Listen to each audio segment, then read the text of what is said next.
As-Sunnah foundation থেকে আমরা প্রত্যেকটা প্রজেক্ট ঘোষণা করার সময় আল্লাহর খাজানার দিকে তাকায় আল্লাহর উপর ভরসা করে আমরা ঘোষণা দিই। 350 মেট্রিক টন খাবারের অর্ডার যখন করেছি তখন 3.5 টাকাও ফান্ডে নাই।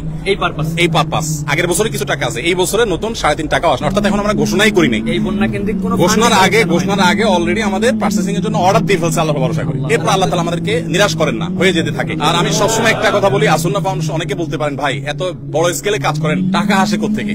আপনারা অবাক হবেন যে গত 24 ঘন্টায় 3 লক্ষের বেশি ডিলিংস হয়েছে, অর্থাৎ 3 লক্ষের বেশি ট্রানজাকশন হয়েছে। মানুষ 3 লক্ষের বেশি মানুষ টাকা দিয়েছে, কেউ 5 টাকা, কেউ 1 টাকা, কেউ 500 টাকা, কেউ 50,000, 1 লাখ টাকা। আমাদের এখানে কোনো বড় লোকের টাকা ফাউন্ডেশন চলে না। অনেক বড় বড় শিল্পপতিরা পার্সোনালি আমাকে ফাউন্ডেশনের পুরো প্রজেক্টের দায়িত্ব নিতে চেয়েছে। আমি বিনয়ের সাথে বলেছি আপনি দোয়া করেন, ফাউন্ডেশন সর্বসাধারণ টাকা চলবে ইনশাআল্লাহ। কাজের জন্য এখানে হাজার হাজার মানুষ আসছেন, সকাল থেকে হাজার হাজার মানুষ, কত হাজার মানুষ আসছে আমরা জানি না। দুপুরে আমরা 1000 মানুষকে খিচুড়ি রান্না করে খাইয়েছি, জুমার সময় যারা ছিলেন। তবে জুমার আগে অনেকে কাজ করছেন, চলে গেছে, নতুন করে অনেকে আসছেন। আলহামদুলিল্লাহ, এটা বাংলাদেশের মানুষের জন্য বিশাল বড় একটা অনুপ্রেরণার বিষয় যে আমরা যে কোনো দুর্যোগে ঝাঁপিয়ে পড়ি। আলহামদুলিল্লাহ, আমাদের আজকে যে সমস্ত মালামাল প্যাকেজিং কমপ্লিট হয়েছে সেটা দুই ভাবে হয়েছে। এখানে যেগুলো হয়েছে এগুলো হলো সব ভারী খাবার, চাল, ডাল, তেল, চিনি, লবণ। এগুলো ইনশাআল্লাহ আমরা আগামীকালকে পাঠাবো, কারণ এই মুহূর্তে বন্যার্তদের প্রয়োজন হলো সবচেয়ে বেশি হলো উদ্ধার তৎপরতা, যেটা আসলে প্রশিক্ষিত লোকবল ছাড়া সম্ভব না। সো ওইটা এখন বাংলাদেশ সেনাবাহিনী এবং অন্যান্য বাহিনীর সদস্য ভাইরা তারা অক্লান্ত পরিশ্রম করছেন হেলিকপ্টারে বিভিন্ন ভাবে মানুষকে উদ্ধার করার জন্য। কিন্তু উদ্ধার করার সাথে সাথে তাদের যে খাবারের প্রয়োজনটা হবে, শুকনা খাবার, সে ড্রাই ফ্রুটটার ব্যবস্থা আমরা করেছি 20,000 পরিবারের জন্য।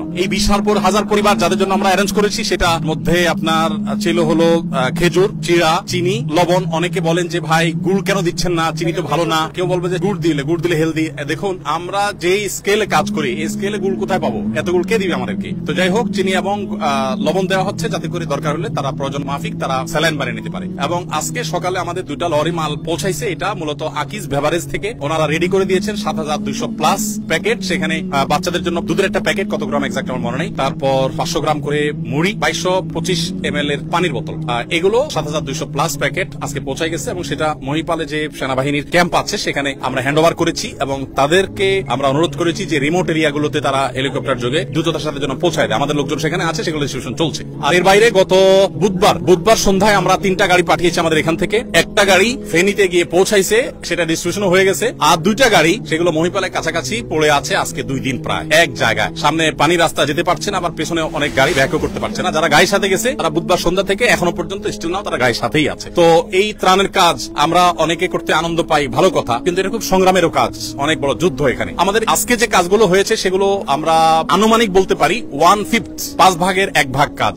আমরা যে কাজটা করতেছি সেটা হলো আপনার আনুমানিক 700 মেট্রিক টন এখনো পর্যন্ত যেগুলো কেনা হয়ে গেছে। আমরা 500 টনের বেশি কিনেছি কালকে, আজকে আরো কিছু প্লাস করার পর 700 প্লাস হয়েছে। এই 700 প্লাস টন যে মাল আমরা কিনেছি তার হয়তো 5 ভাগের 1 ভাগ পাঠানো হয়েছে বা প্যাকেজিং এর জন্য এখানে আসছে, আর বাকিগুলো কালকে আসবে, পরশু আসবে ধাপে ধাপে, এবং এইটা হয়তো আরো 200-300 বা 400 টনে রূপান্তর হবে ইনশাআল্লাহ বিসমিল্লাহ। এ হলো আপনার ত্রাণের পরিমাণ। লাস্ট কথা, অনেকেই তো আপনি ফিজিক্যালি অনেক জায়গায় ঝাঁপাই পড়ছেন, দেখা গেছে আপনার যাওয়ার কোনো প্ল্যান প্রোগ্রাম এরকম কিছু আছে কিনা অনেকেই জিজ্ঞাসা করতেছেন লাইভে। আমরা যাবো ইনশাআল্লাহ, আমাদের প্ল্যান প্রোগ্রাম আছে, আমরা ইনশাআল্লাহ যাবো। আল্লাহ চাহেন তো আমরা কেন, আরো ওলামা ইকরাম যাবেন, যাওয়া আসার মধ্যে থাকতে হবে আমাদের, কারণ এই যে এই ক্ষত শুকাতে অনেক সময় লাগবে।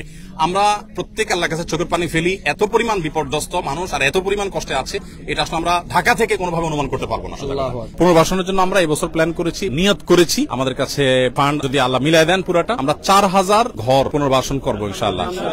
যাদের ঘর হারা হয়ে যাবে তাদের জন্য। এমনিতে আলহামদুলিল্লাহ ত্রাণ তো চলবেই, ত্রাণ যেটা আছে এটা কোথায় গিয়ে ঠেকবে আমরা নিজেরাও জানি না।